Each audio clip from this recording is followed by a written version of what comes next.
Hello there, I'm Dawn M. Rivers of DMR Coaching and Consulting, and I'm excited to share a little bit about me in this spotlight video. I'm going to talk about who I am, who I serve, and what I love to do. But we're going to start back into the 1990s. Yes, I was getting my Master's of Library and Information Sciences at the time. I was a single mother. I didn't have much money. So my daughter and I would go to the public library in the small town called Kent, Ohio. I was going to Kent State University. And I didn't have much to do. I didn't have much money. So we would go there, and I found that books had a lot of answers to how to cook Chinese food, how to take care of my car. My daughter she would borrow puppets and storybooks as well as videos. So we spent a lot of time there. And I was like, you know what? A lot of people don't realize how much cool information is in the library inside of books for free. So this was pre-internet. The internet was just becoming like a thing. So when I was in library school, I had a professor who would say, there's this thing called the internet, and we'll be able to look at books and catalogs in libraries like in Australia and all over the place. And I was like, why would we want to do that? I didn't know. I was short-sighted. So it slowly began to catch on. And through the years, the library has expanded. There's access all across the world. So I wanted to share this resource with children. So I became a school librarian, and I was a school librarian for 20 years. I worked in public libraries as well. So I worked from preschool up through ages of high school and a little bit beyond. It was so much fun. But during this time, I had gotten married. My marriage was a little up and down. I had some stress from lots of different aspects, from financial to relational to expectations. And I heard that yoga was good for stress. And I was like, okay. And I went to the public library again. I saw a VHS tape. This box is kind of like a rectangle, and you put it into a VCR that plays the video. There was a man who I loved his videos. His name was Rodney Yee. I call him the OG of yoga. He's the old gangster of yoga. But he would be like sitting in a field of grass, or he would be on a beachside, and he looked so calm and peaceful. And I was like, well, let me see, because maybe this is something that I can do as well. So I would do these videos in my basement, move my body some, breathe, meditate, even though I didn't know that's what it was at the time. And I started to feel better.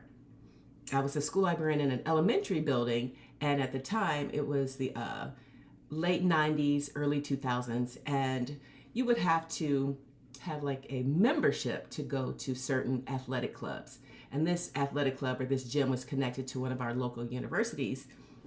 And my group of specialists and other teachers, they said, hey, we have a spot opening for this gym. Would you like to be one of the corporate members? Because you'll get a discount. And I was like, well, yeah, sure.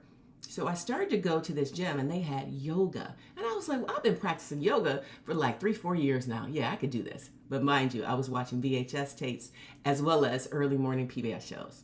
It was the first time I started to do yoga with other people. And I said, oh my gosh, I love this. And it was cold in there because it was a gym.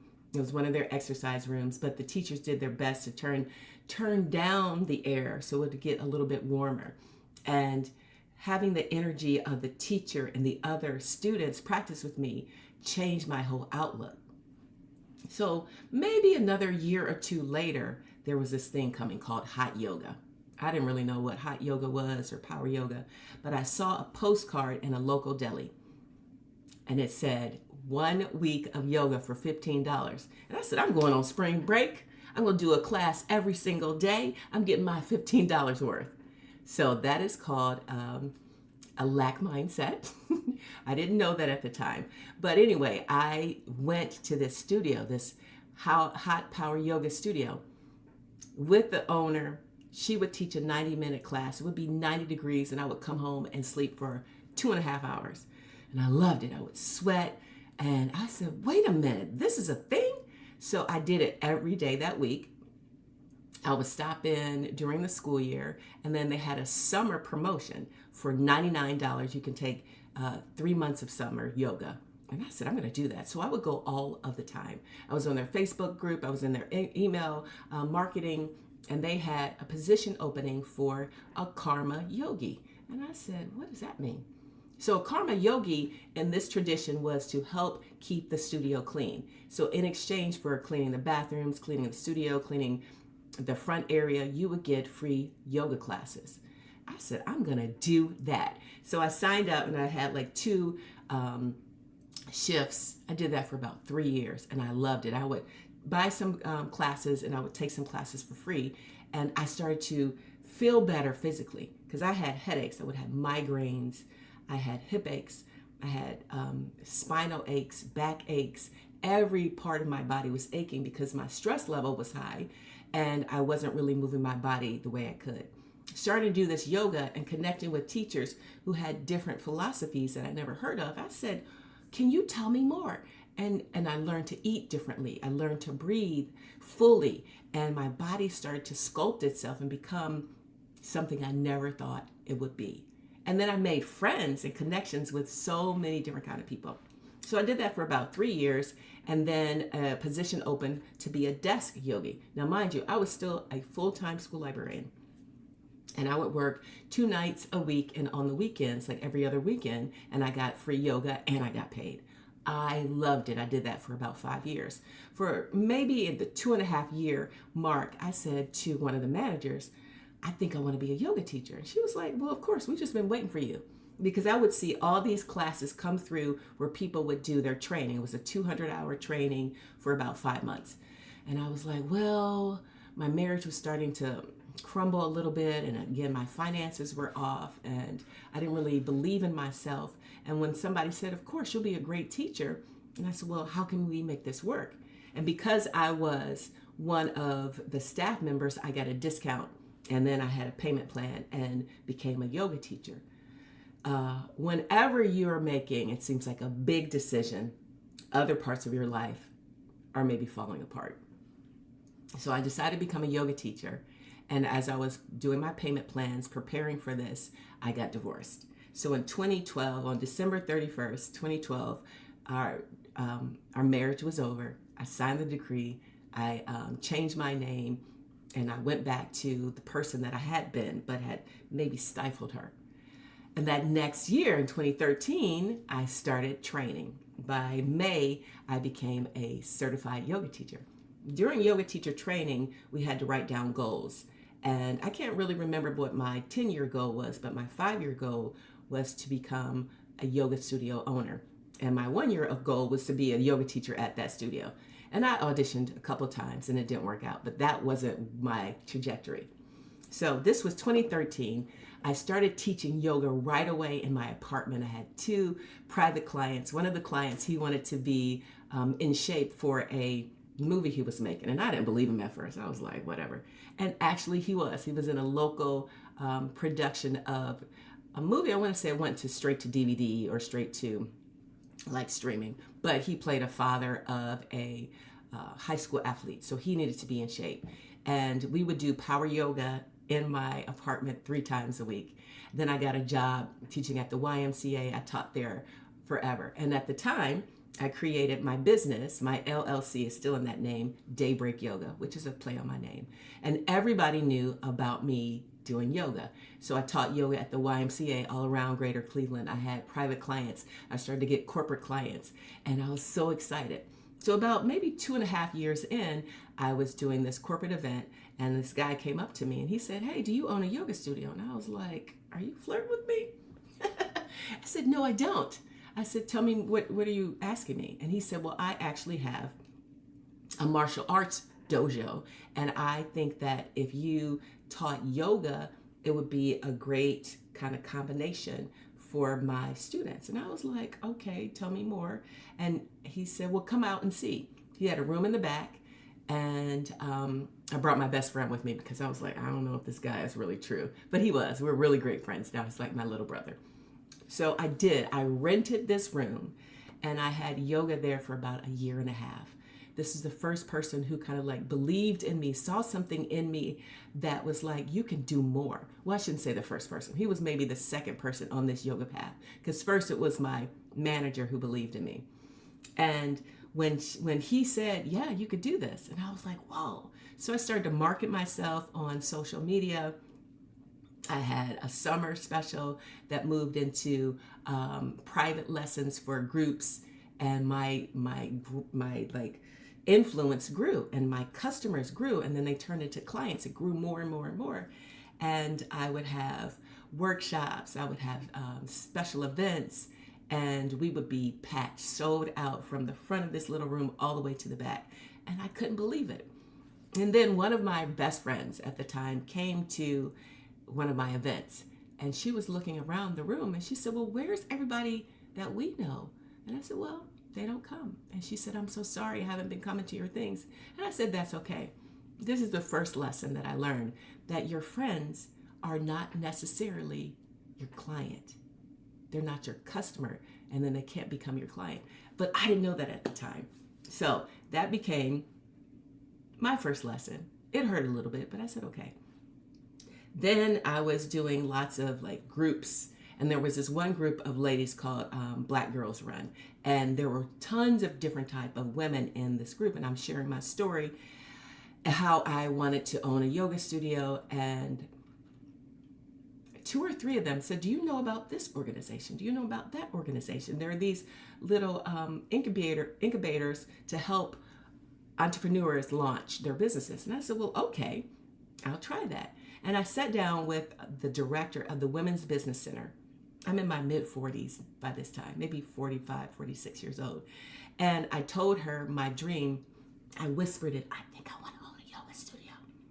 And she said, you could do that. And I was like, but how? And she said, I'll help you. So I took some workshops with this women's center. I got some feedback on ideas. I sculpted things, and then I started to look for a location. At first, I thought I was going to have the location near the school district where I worked. Then my mom had a stroke, which affected her vision. She didn't have any paralysis, but she needed some help, so I moved in with her. And we were walking up and down the little city that's close to where she lives. And I saw a space, and I said, oh, that could be where I could have my studio. And then I saw another space. It's this little quaint downtown. And at the time, I was also dating someone, and he saw another building. He was like, what about over there? So I called all these different places. Some people didn't call me back. Some people were like, what's your credit score? Some people said, how much money do you have? And then one man, he said, okay, I'll meet you. And we went into the space. It hadn't been occupied for maybe 5 or 6 years. It smelled bad in there. And my mom was like, ew, you're going to have it. You're going to have your studio here. And I was like, Mom, let's just look. So when we looked, and I got the information, I saw the vision for the space, the man said, you know what, I'm going to take a chance on you. So I took my savings, I paid the deposit and the first month's rent, and I put some more to the side. I got some paint. The guy I was dating at the time, we started to get the studio together. And when I was signing the lease, so before all that, when I was signing the lease, it dawned on me that 5 years ago, I had set an intention for myself, set a goal to open up a studio in 5 years. That was in 2013. When I signed the lease in 2018, it was 5 years later. So I owned the yoga studio for 5 years. And during this time, I was coaching. I called it mentoring at the time. I had trained people to become yoga studios. I trained 24 people to be yoga teachers. I said yoga studios, yoga teachers. That was so exciting for me. It was one of the best things that I loved because I was pouring into people. And as I was transitioning, when I turned 50, I retired from, more or less, retired from being a school librarian to be a full-time yoga studio owner. It was scary. As I stepped out into the space, a lot of people said to me, are you sure? Well, what about this? And what about that? And I just said, can you support me? I need support. I need people to be behind me. And if you know somebody who's interested in yoga, send them my way. So as I was doing this, I had academies for, I called it the business of yoga, not to teach people to become yoga teachers, but most of my students had some kind of idea of a business. And I said, well, let's use the wisdom of yoga. And I created a framework based on that to teach people using what are called the yamas and niyamas. which are part of the, like, it's called the 8-limb path. It's from the Yoga Sutras of Patanjali, which is one of the yoga philosophies. I use yamas and niyamas to create my framework to teach people how to create an ethical business or launch an ethical business using this foundation of yoga. So I did that. I had a couple of cohorts with that. It was fun. A lot of my teachers were saying, well, what about this and what about that? So I didn't know at the time I was doing one-on-one coaching. So slowly over time, I realized that's what I wanted to do.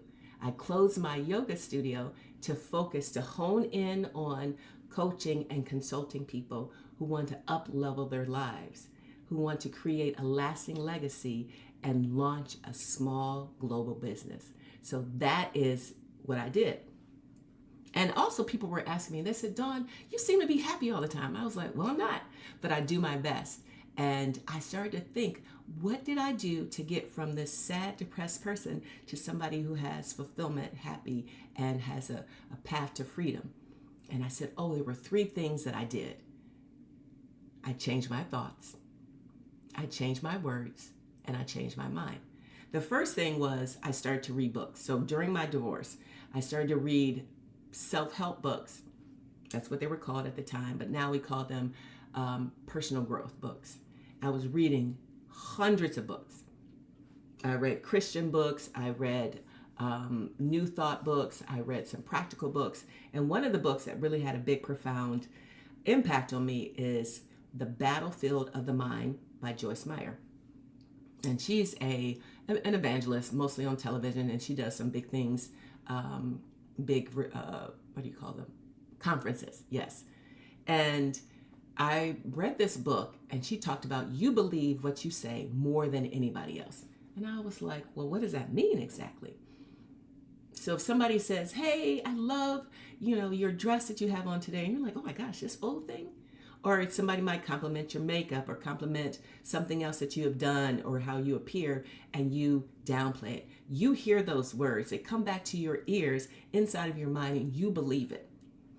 So at the time, what I would say, my mantra, what was on repeat in my head is, I hate my life. I hate my life. I was so upset with how my life had turned out. So I read this book, and I said, well, what if I change the words that I'm saying? I got to start with those because my mind is negative. Then if I turn my mind around and start saying, instead of I hate my life, I love my life. So I started to change the thoughts, and then the words started to come out, and then something else happened. So I'll get to that.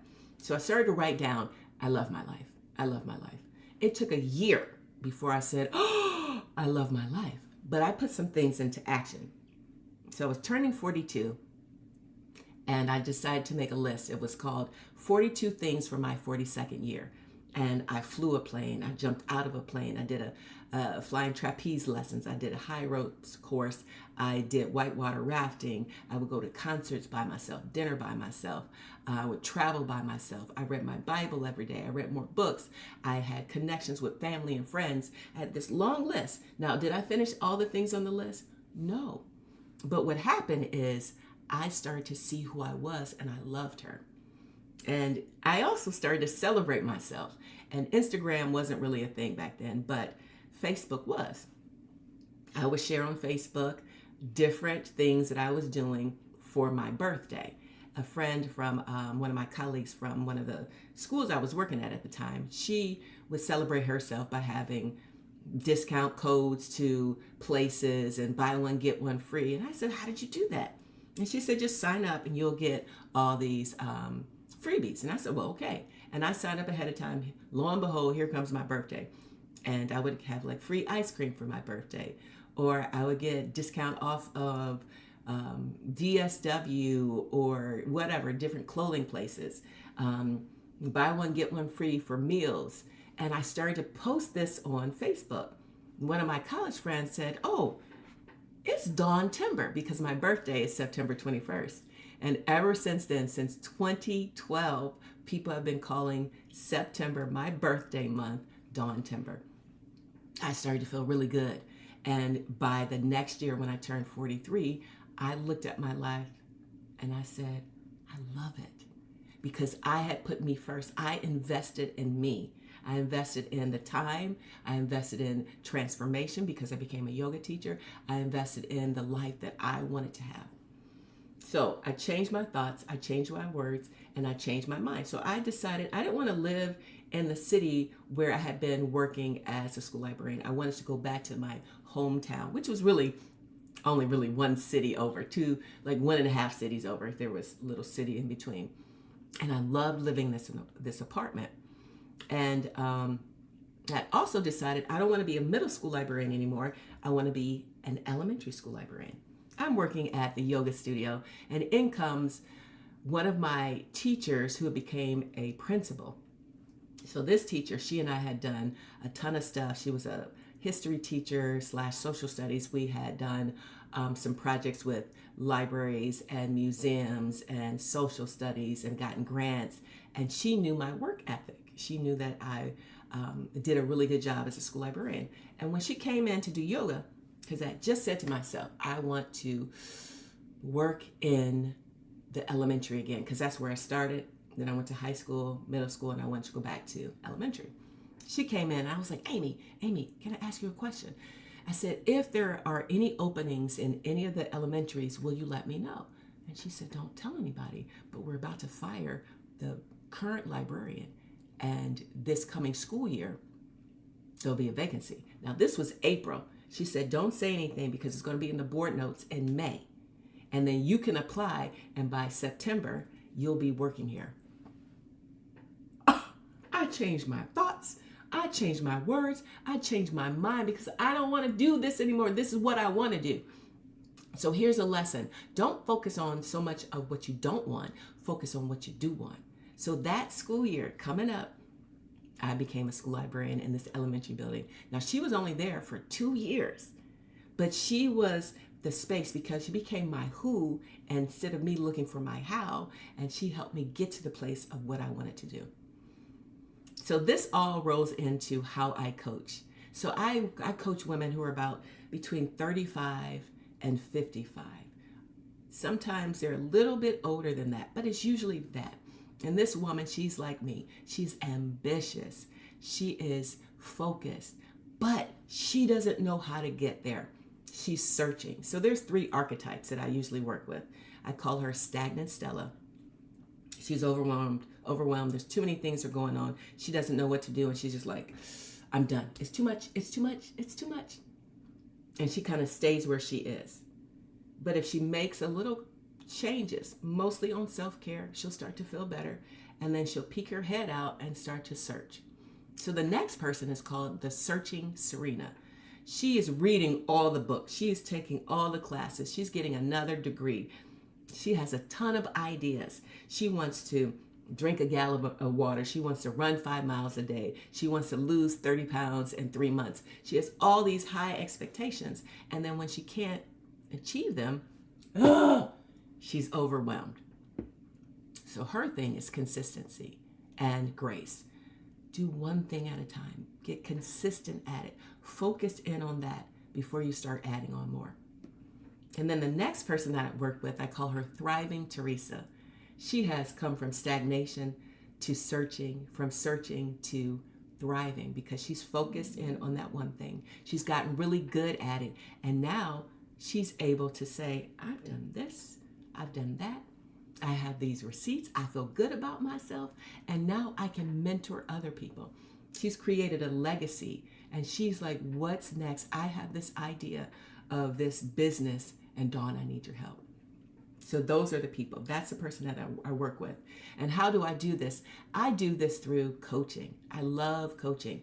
One-on-one coaching. And I'm about to launch my first ever group coaching program in a container that's different than what I've done before. I call this the Awakened Woman Academy because my framework is called the Path to the Awakened Woman, where I use the wisdom of yoga and I use the changing your thoughts, changing your words, changing your mind to help you become happy, whole, and free. And once you're happy, whole, and free, and you have all this weight off of you, you can create something magnificent that changes the world. You can be this global entrepreneur. You can have products and services that can help women, men, children, community around the world just by your words, just by you saying those things, just by these ideas changing in your mind. So that's the woman that I work with. And this Awakened Woman Academy is so excited about it. Is a container for women to come in that have support. They have some courses that they can work on, and then they have coaching with me in the group. They have lots and lots of coaching. So I'm going to answer some questions that we have, because I hope that helps. My vision, my big vision, is to help 1,000 women create global small businesses. That is my vision. In 10 years, that's what I want to have. So, all right, so let's see. Oh, you can find my work at dawnmrivers.com. I try to keep it easy. So if I could choose one answer, what is the number one way that building your business has enriched your life?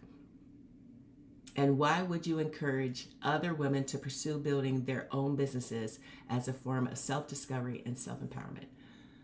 Freedom. Freedom. Now, freedom means everything to me, because that is a part of, to me, the yoga pathway. So we call this samadhi. Samadhi is bliss, and bliss to me is freedom. So this is financial freedom. This is intellectual freedom. This is a relationship freedom. This is freedom to live where you want. This is freedom to make the decisions that you want. Be with who you want. This is freedom to have political candidates that you want to impact. This is freedom to start a business that can have an offshoot to becoming a a foundation.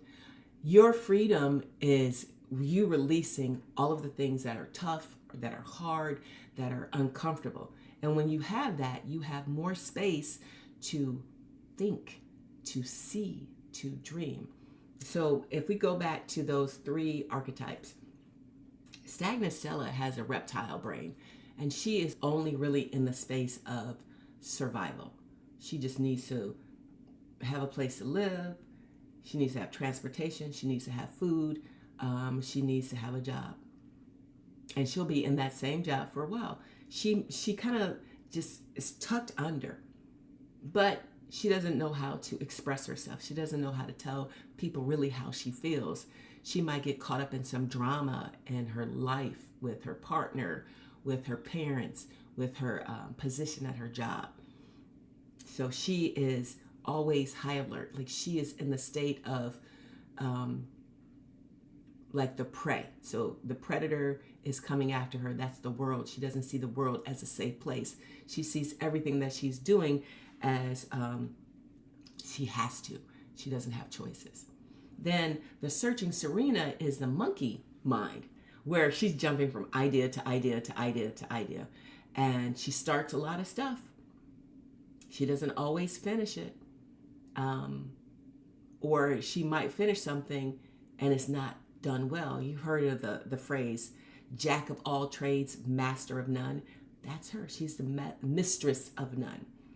Where she might be a comedian and an actress and a model, and she's working on her PhD, and she has a small business that she wants. She has a full-time job. She's a mother.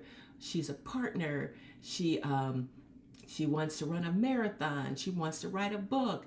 So many things, and they're disconnected. They're disparate parts of herself. She's here, she's there, she's everywhere. She's like the monkey. Like, she sees all these things. She's trying to grasp at so many, and it's too much.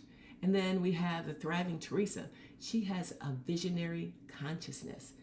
Her space, her state is calm and peace, and she takes care of herself. She knows when and where to say no. She has boundaries. She takes naps. She goes outside and walks. She will buy beautiful clothes. She will get her hair done if she wants. She is free to do that.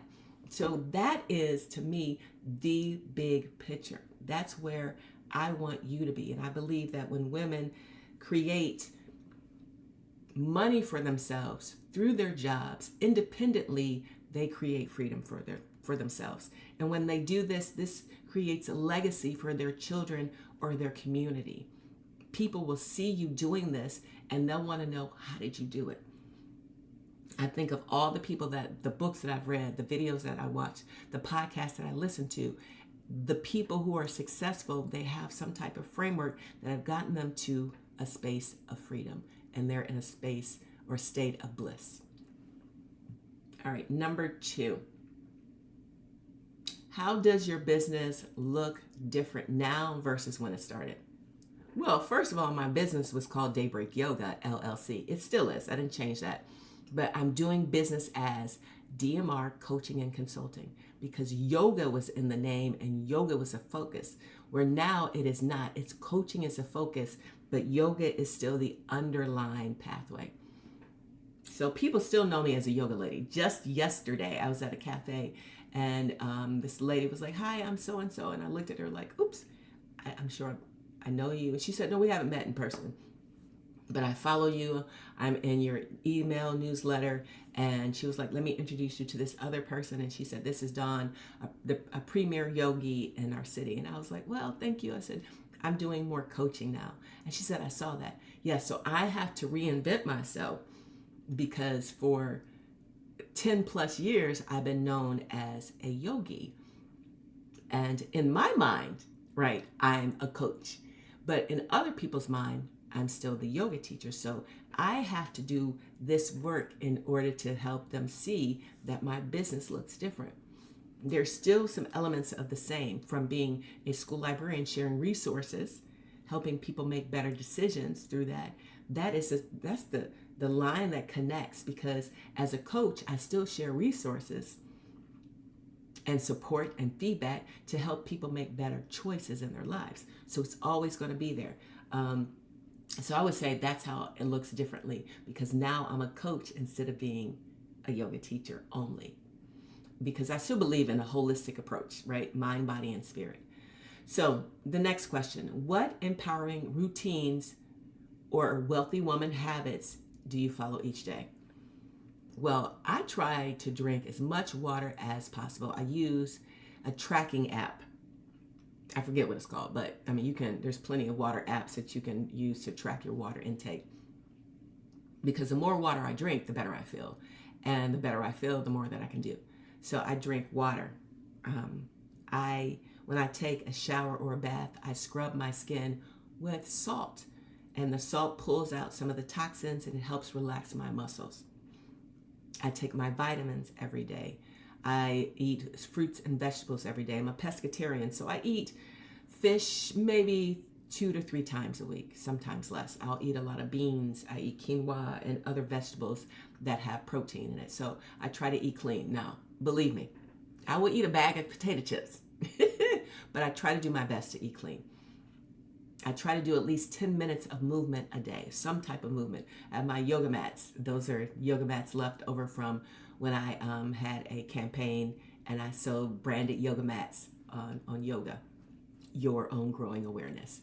And I try to move my body. If it's yoga, if it's walking, if it's Pilates, some type of movement every day. And even if it's just stretching while I'm sitting in this chair. And I take a nap when I'm tired, and I go to bed early. I don't stay up late. That is not something that I do. So those are the ways that I feel empowered as a routine. Journaling is another great thing. I have amazing journals, a part of my community that I've created for people to help them along their way. So I would say those are some empowering routines. How do you set your business apart from others in your industry? Well, I like to have fun. That's one of my core values. So fun is 1, and integrity is 2, and freedom is 3. I'm going to have fun. I'm going to tell jokes. I'm going to tell stories. I'm going to smile as much as I can. I want to make people feel welcomed as they come into my container. Integrity. I'm going to do my best to be honest, be on time, to say the things that I believe in, and to do what I say every single time. So that's high on my list. And then freedom, I want people to see that, you're free to say no. You're free to say yes.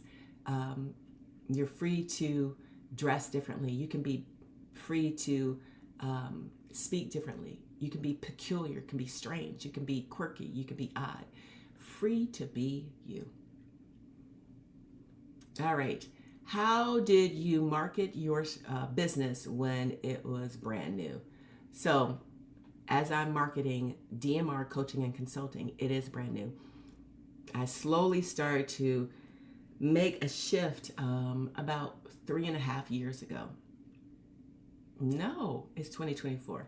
About 3.5 years ago. Yes. So I wanted to create a separate website from Daybreak Yoga and focus on Dawn M. Rivers. And I got a whole new brand kit, new colors, new font, did a new photo shoot on me as a separate entity from Daybreak Yoga. I wanted me to be standing out so people could see me separately as somebody they can hire differently. And I knew that I wanted to do something different. I knew that I wanted to do more mentoring again. And then I started to get more coaching. And I was like, oh, that's what it's called. It's called coaching. So I realized, I looked back, I said, I've been coached this whole time, and I have been coaching other people. I want to be a coach. I took some courses to get certified and to get some certificates, to get some background on how to be a coach and what I needed to do. And I started to use social media and say, like, this is what I'm doing. So I had a social media account from when I was a school librarian, and I called it Always Read because that was my email. And I was a stylish librarian. I would take pictures in the library of outfits of the day. So I had to switch that over to just Dawn M. Rivers. And it took some iterations for me to see. But when I started to do that, people were like, oh, okay. So I had to tell stories, and I'm still learning how to do this, telling stories about what I have done, what other people who I've coached have done, and what you can do to create this life that is happy, whole, and free. So that's what I've been doing, marketing myself over the last 3.5 years, patiently. All right, next. What was one of the biggest challenges that you had to overcome as you were growing your business? Closing the yoga studio in 2022 and shifting to 2023 without using momentum. I didn't realize that I didn't have momentum anymore. I was like, oh, people will just come. You know, I've been doing all this work. I have this following of people. I've taught close to 10,000 people yoga. I've had yoga retreats. I've done stuff for different cities and organizations and associations. People are going to just come on over with me. And then one of my former students who became a yoga teacher at another place, he said something so profound, and it shook me and it threw me back. He said, I was here for the yoga, not for the coaching. Whoa. And so I wrote that in one of my emails. And other people said yes. And so I invited them to unsubscribe because I was not going to be focusing on yoga anymore. I went from thousands of subscribers to hundreds. And I'm slowly building myself back up to that. And so I liken it to riding a bike. I'm coasting down this hill like everything is good. I'm like, yay, because I went to some conferences at the beginning of 2023, and I was like, yes, life is good. I still had some contracts. I was doing some yoga, but I kept saying, I don't want to do yoga. I don't want to do yoga. And then as I was coasting down the hill, I never pedaled to get the momentum to go up the next year. So all the contracts that I had, they dried up. All of them. All the things that I wanted to do were coming to an end. And so as I'm coasting down this hill on my bike, boom, there's a rock in the road. I hit the rock. I'm thrown off the rock. I stumble. I roll over. I'm bloody, bruised, broken. My bike has a bend in it. It's bent. And I got to get back on the bike. and pedal up this hill on a broken bent bike, bloody and bruised myself. That's how it was. And that's what I felt like the challenges were, because I did not prepare. I didn't plan well. I said, this is what I want to do, but I didn't create the right containers to do it, to slowly move into it and to prepare for it. So now I know better. And this is what I teach other people, because I don't want anybody to feel the way I felt. I had some relationship issues. I had financial issues. I had self-esteem issues. Slowly building myself back up until I got clients who were like, Dawn, you're really good at this.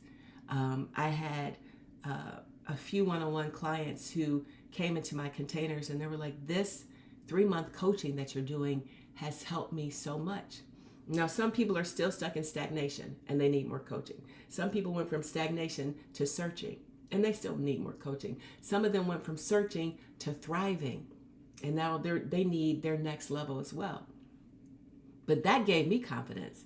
And I said, oh my gosh, this is amazing. So I started to do that, slowly climbing back up this hill, pedaling hard in 2023 to 2024, feeling like, yes, I have done this work. And I had to realize it myself. So how do you deal with fear and doubt, especially when it comes to being visible online? So my thing is, I usually have the perfectionist pop up. I want the videos to be perfect, but they're never perfect. And I had to let that go. I had to let it go. I have these aligners in my teeth, which change how I speak, how much I have to swallow, how my lips look. And I just said, okay, I wanted straight teeth. This was the decision that I made. And lots of things are changing in my life. I have to embrace the aligners. I have to embrace this fact that for the next 8.5 months, almost 8 months left, this is how I'm going to look. Because at the end, I wanted straight teeth. And I had to let that go. I had to let go of the fear of judgment, the doubt of myself, and give myself grace. So when people always ask me, what's the number one thing that you can tell people they should do? Have grace. Have grace. You're not going to be perfect. You're going to have some challenges.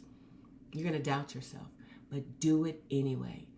Face everything and rise. That's fear. It's not real, or it shouldn't let you, it shouldn't become real. Say what you want and believe it. Do you agree that mindset is more important than systems and strategies, and why do you feel this? So I believe 3 things have to happen in order for you to feel great about yourself. First, you need to know what your core values are. So I like to have fun. I like to live in integrity and freedom of choice, freedom of finances, freedom of relationships, freedom of everything. Those are my core values. And then from core values, I believe that you have to set your goals based on those core values.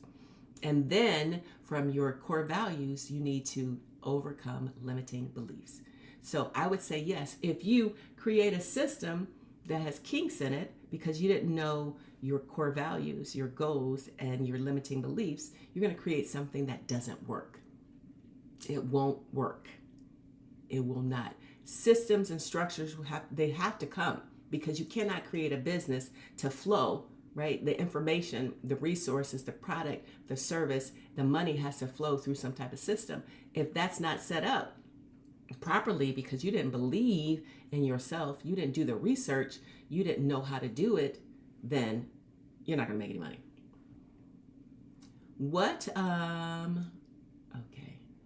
What was your number one money block, and how did you rise above it?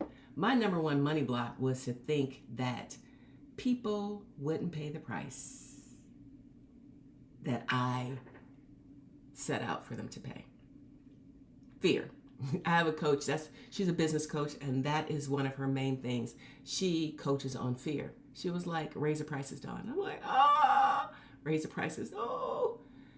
So when you get past this fear of thinking that you are not worthy of the price, that people won't pay it, they will. If you create something that makes it easier for someone else, if you create a container that has information and resources that help somebody change the way they think, they will pay. You have got to give way more value. So say, for example, you have a coaching call that's $200, but you give $2,000 worth of value. You help people make $2,000 based on the 200. You just 10x that. Isn't that 10x money? Whatever. You just created more money for that person. So you have to think about, like, I can do this. All right, I'm going to do one more. How have you ever had coaching to help with your mindset and business growth, and why would you recommend others to hire a coach? Yes, I've had tons of coaches that were great. My first coach, his name is Justin Michael Williams. He's an entertainer. He is a former yoga teacher, and he really puts a lot of information out there as far as meditation and mindset. And he wrote a book called Stay Woke. It's a meditation guide for like other people. So he's a young man, and I followed him through one of my colleagues. She had a podcast he was on, and I was like, oh, he's so dynamic. So I started to follow him on Instagram, signed up for some of his community stuff. He had a couple of different online things were free, and then he had some paid things. And there were small things to roll you into the community, because that's what you need. You need all these steps, right, before you decide to go into the big plunge. And he had a 6-week coaching call. Like, this was before anybody was really using Zoom. So this had to be in 2017 or 18, because I was just I was opening up my yoga studio. And he lived in California. These calls would be on the phone, and it would be like 10 o'clock my time.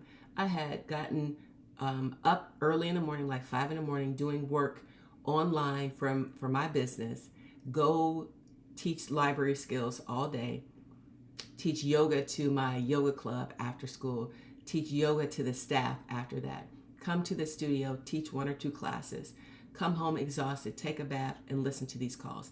I was hungry for business help from this coach. And it was so helpful. So that was the first person I ever coached with. And then I did other containers with other coaches and slowly built things. I worked with another really big famous coach, and she taught us how to create a framework. So during the 12 weeks of the coaching I was in with her, it took a long time for me to figure out how to create this framework.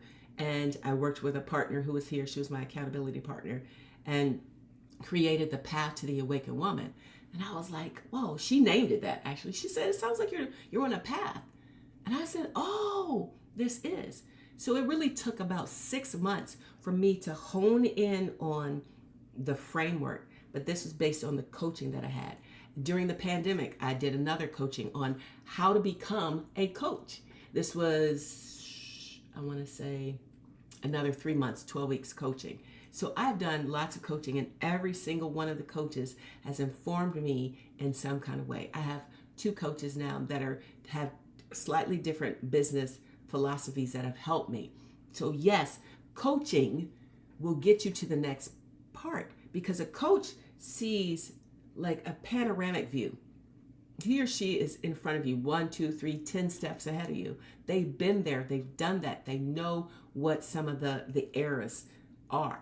So they will prepare you to propel forward. So you need a coach. I believe it. Every elite athlete, we just had the Olympics, right? The Summer Olympics in Paris, France. Every single one of those people have coaches. They would not be able to do the things that they needed to even qualify to get to the Olympics without a coach. Every single one of them. Every performing artist of some type has a coach, either vocal or instrumental. They coach them to be better at their craft. Every coach for any type of area is out there. And so I do mindset empowerment coaching to help women launch small global businesses. That is what I do, because that's what I've done. I was accidentally, slightly on purpose, coaching this young lady who was one of my former high school students yesterday. And she She caught me up on her life. She was saying some things that she wanted to do. She had created a school that was in her home based on her daughter not having quality education.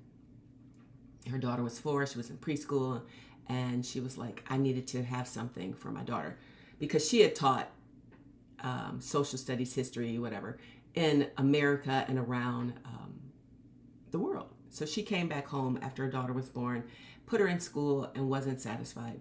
So she created a small school in her house, in her basement, and it was very powerful. But as things were coming to this new year, she lost a lot of her clientele because they didn't think that she could afford it. And I said, well, what about speaking to this person that you mentioned earlier? And she was like, well, I did get a small grant from them. I forget, a couple $1,000s. I said, no, you need like $25,000 to $50,000, and you can do that. I said, you can crowdsource. Have you thought of that? And I told her about the organization that I used when I did the crowd funding for the yoga mats. Then we went back to this man who has this idea that he wants to do in our city. And I said, talk to him and say these words. And I kept giving her resources that she can listen to, watch, or read. I gave her specific things to take steps with. And she was like, oh my gosh, you helped me so much. And this was in like 7 minutes. So imagine if you sat down, when she sits down with me, when she joins my program, because she will, when she sits down, she's going to elevate. She's going to create something so profound and impactful for her community and beyond. Because that's what I see. That's what I know is going to happen. That's what I want. And when I'm enthusiastic, when I show people what I can do, then they're like, oh, wow, we got to do this. So that is my time. I hope this was helpful. Let me see if there's any other questions that might be kind of cool for me to answer. Okay, I'm going to do this last one. What is something fun or interesting that your audience doesn't know about me? Well, I share a lot of things because I think that, it's kind of cool. What is fun or interesting about me? I love Puerto Rico. I love that country. I went there with a colleague / friend, and I had always heard Puerto Rico was like a really cool place to go. And she told me her brother was having a birthday event party thing with his girlfriend. And I said, well, can I jump on that trip? I said, I want to go to Puerto Rico. I don't want to be with you guys the whole time. I'll get my own Airbnb, but at least I can go to this country I've never been before and have somebody down there just in case. She was like, of course. So I hung out with them a couple times. I hung out with her for a full day, and I was there by myself a lot. And I was journaling on the beach. I was reading this book about resting. I was crying. I was releasing. I said, I love this place. I want to have a retreat here. So I went to a retreat, and as I was at this retreat, I was getting lots of inspiration and downloads. So I started to look for retreat centers in the country. So I found some places. I was texting them, and I said, I'm coming back this September, because that was April. I said, I'm coming back in September for my birthday. Can I meet up? Yes. So one of them I didn't get a chance to meet up with because they were on the other side of the island. And the other I did. So I went and had time with this person, went by myself. It was raining like crazy. And that next spring, I had my yoga retreat there. So I had been there 3 times, and then I kept going back, and I decided I want to move there. I want to move there because the energy of Puerto Rico is amazing. The people are so kind to me and nice. I've made money on the island. So I decided that's where I want to live. So that's something that some people don't know about me. I'm in the works of creating a pathway for me to move to Puerto Rico before the next year is out, before my birthday of 2025. That is my goal, sooner than later. It's a few things that I need to do, but those are some things that my audience might not know, but I'm putting it out there because that's what I want. I want to host retreats, coaching retreats 101 VIP down in Puerto Rico, and it's going to happen. So thank you so much again for watching this. I hope this was helpful. My name is Dawn M. Rivers. You can find me at dawnmrivers.com. On social media, Dawn M. Rivers. May you be happy, may you be whole, may you be free.